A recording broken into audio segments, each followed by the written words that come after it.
Hello, all you beautiful friends. It's Donna here. I wanted to jump on and create a little video. I have no idea what I am going to speak about.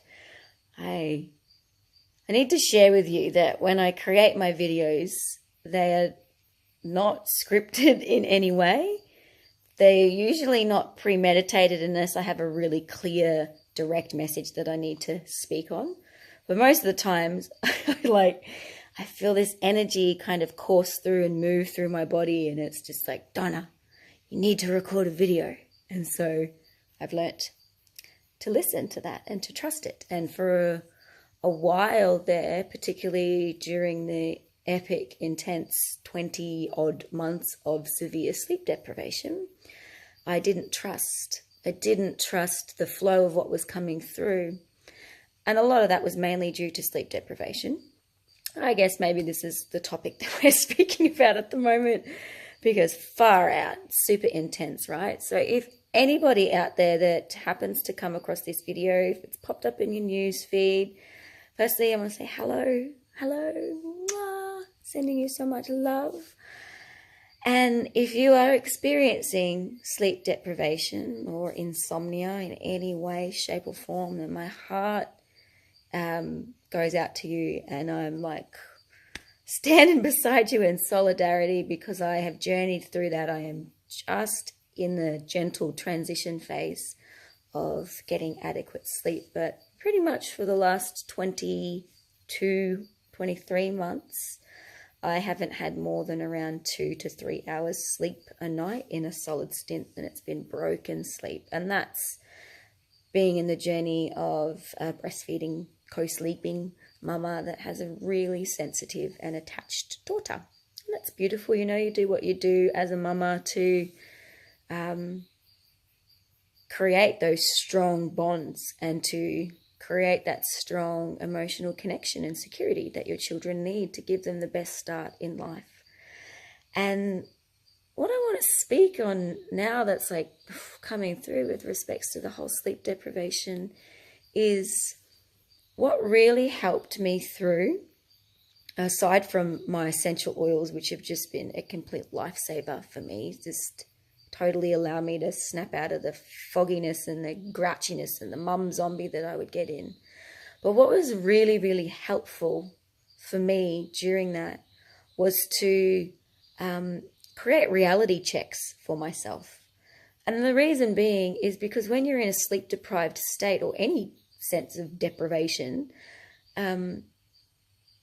it's as though the world that you're experiencing is not a true form of what is really playing out, because you're seeing through the lens of exhaustion, to the point where what I noticed is that it totally skewed my perception of reality or things playing out, or, you know, sometimes I would fixate on little small details in things that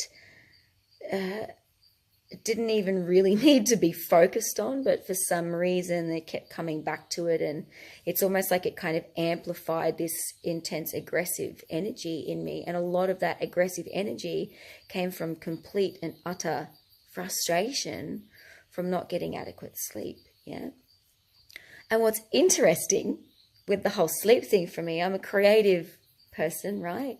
So I can totally, in a natural flow state, go without minimal sleep if I'm bringing in something next level, visionary, creative, wild, new ideas that need to be birthed through me. And I feel the energy flow through my body, and I can literally lose hours, you know, kind of get into that beautiful flow state when you're just in it. And so for any creative person, I know you know what I'm talking about with respects to this state. And it is beautiful, challenging when you're a parent, but beautiful nonetheless.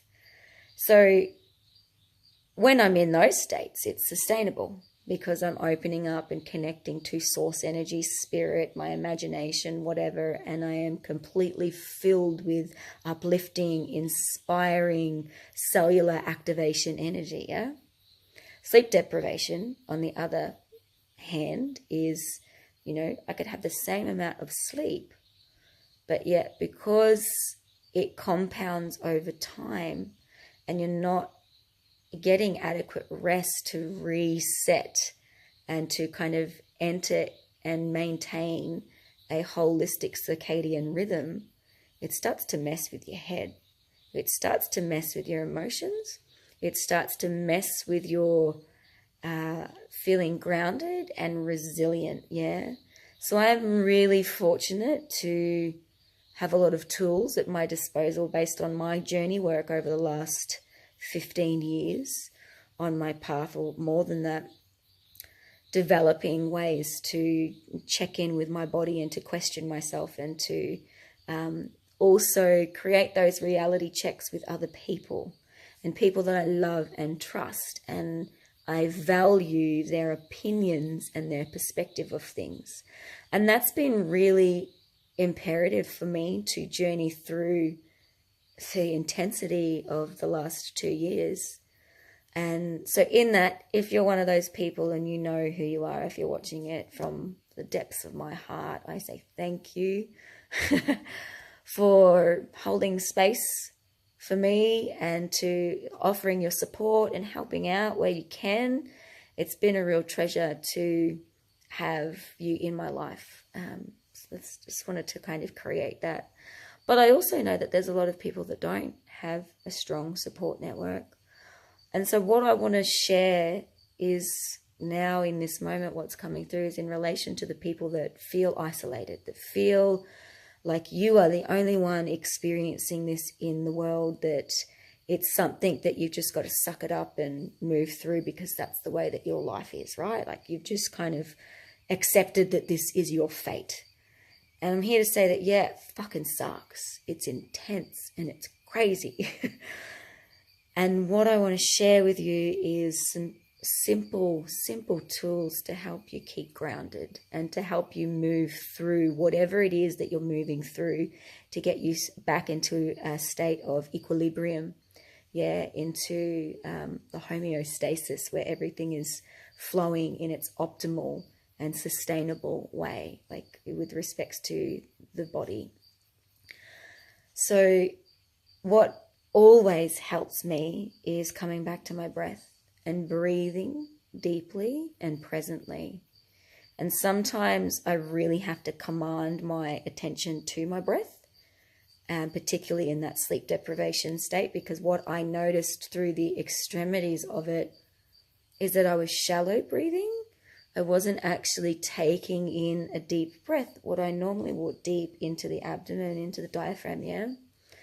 And so that kind of correlates with I wasn't feeling the fullness of life. I was just scraping by in survival mode. So it's like the breath mimicked that I didn't feel like I could take on life fully because I was so depleted and so exhausted and barely coping. Like there was times there where I'm really, like I was getting a little bit concerned in the sense that what I was taking on and the load and the pressure I was putting on myself managing a home and businesses as well was a little bit too much, where it's like, ooh, pull back, Donna. You're just overloading yourself too much, and it got a little bit dangerous there. Being a Scorpio, I like to throw myself in the deep end and test my boundaries and go a bit gung-ho, but I'm also wise enough to know my own language of when enough is enough. So coming back into my breath allowed me the space to pause, allowed me to connect with the prana, which is the life energy, the life force vitality, and to breathe that through my body.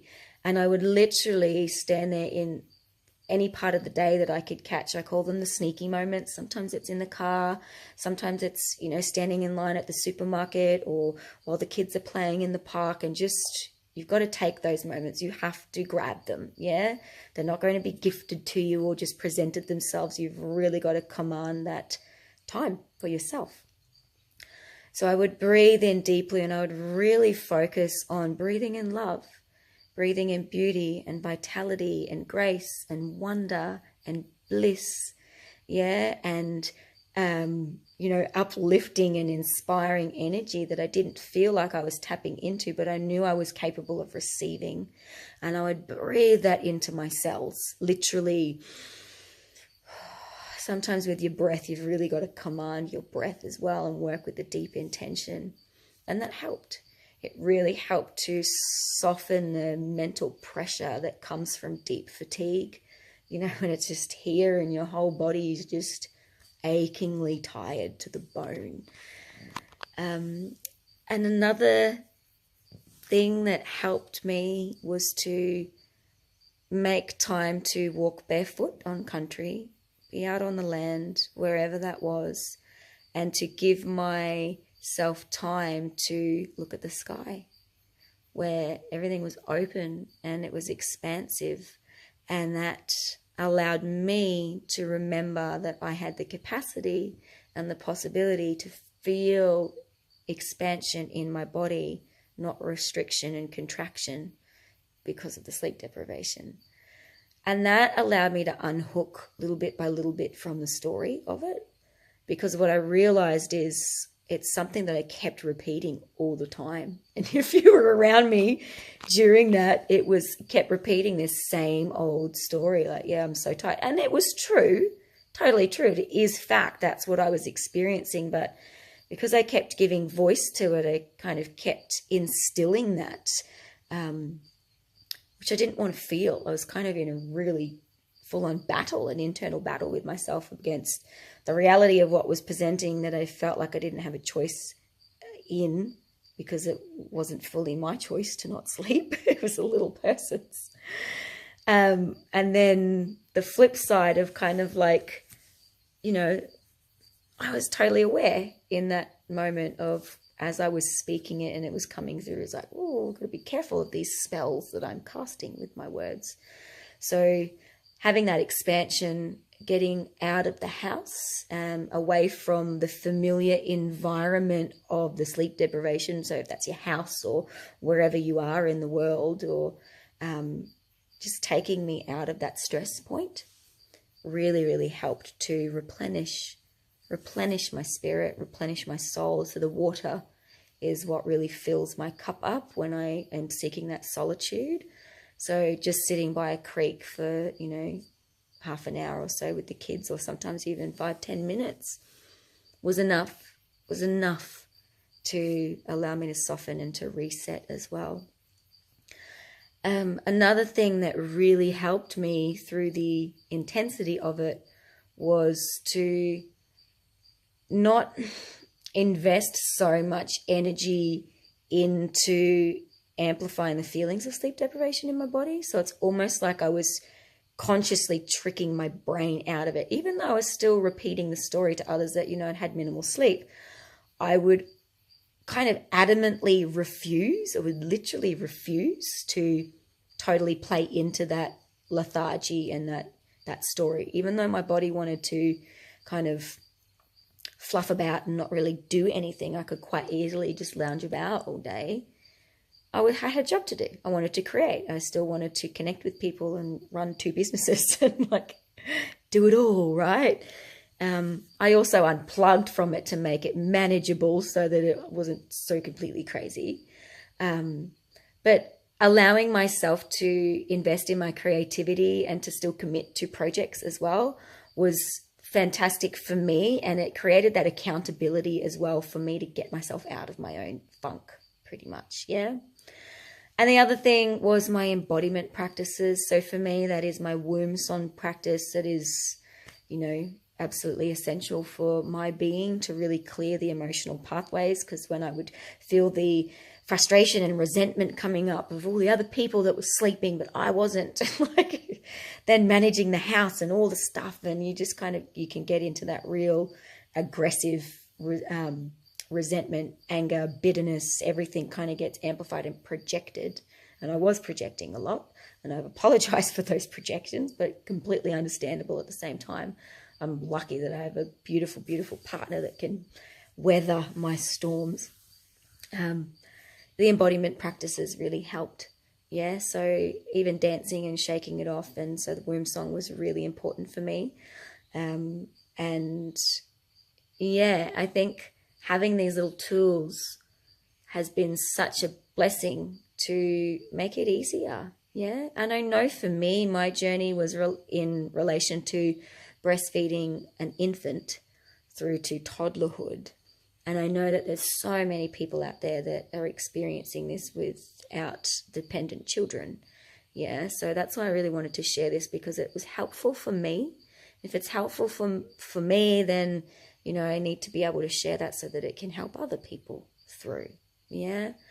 So the essential oils that I worked with was frankincense and lavender was literally my lifesaver in the early days. I don't know what, like it was just an intuitive thing. I would apply literally a drop of each on each wrist, rub them together, create that aromatic tent, breathe in deeply, and seriously within about 5 to 10, sometimes 20 minutes, it's like I felt everything just go and like the fog just kind of left, and it allowed me to come back into that activated state.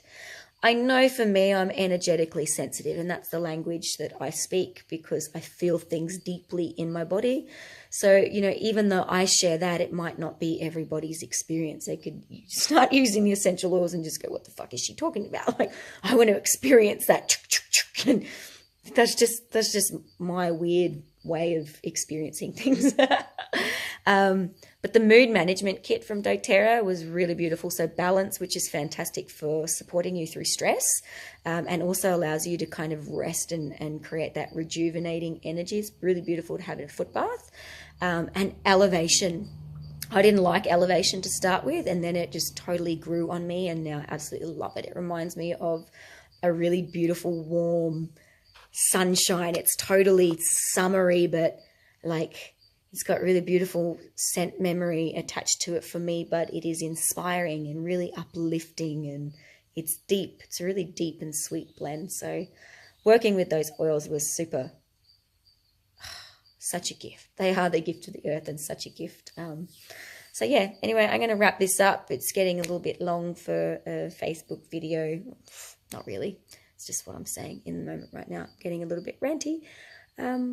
Yeah, so if you're in this journey, I'm sending you so much love and many blessings to you. I hope that you can transition out of that back into a state that you feel is more in alignment with your true path and your purpose and how you want to feel. And I hope that you get to experience that, and I hope that it becomes your reality, because we all deserve to feel at peace in our body. We all deserve to feel healthy and inspired and to have that vitality coursing through our bodies, yeah? And it is our birthright, and it's up to us to claim it and to find all the many different pathways to come back into alignment with that, yeah?